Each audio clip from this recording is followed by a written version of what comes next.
Honourable members, permit me also to point out a few concerns with our budget-making process that, if addressed, will greatly assist us to effectively deliver on our mandate and continue to give our best to the citizens of this country.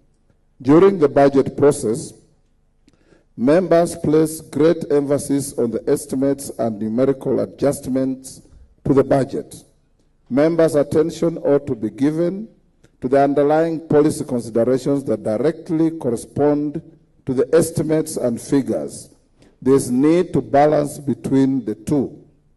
While proposing amendments to estimates, members should critically assess the broader impact of these decisions. Certain expenditure allocations are counterpart funding for critical projects, and reduction of such allocations may result in unintended adverse consequences, including loss of development funding for public projects.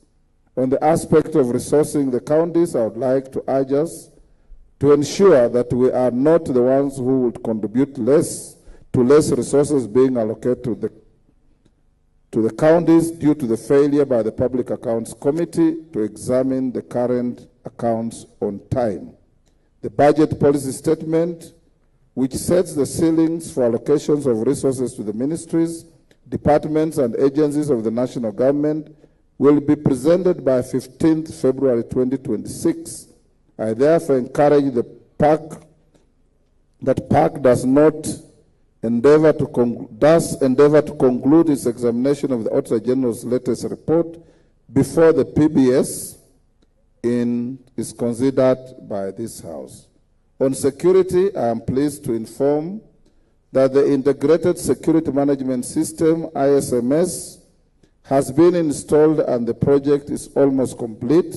The components of the system installed so far have significantly enhanced safety within the parliamentary precincts. In addition, the training of members' bodyguards, as agreed in our retreat in 2025, has been done and will continue subject to availability of resources.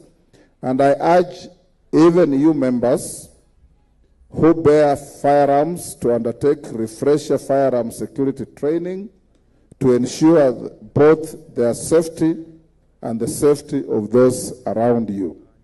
Honourable members, this retreat also places a strong emphasis on institutional reforms, members' welfare, and post-service transition.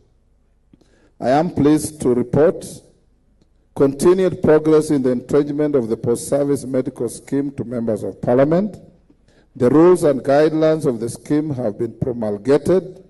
In addition, the Board of Trustees has approved by the House, and the board members have been fully inducted into office, and Honorable T.J. Kajwang is the chair of the Board of Trustees.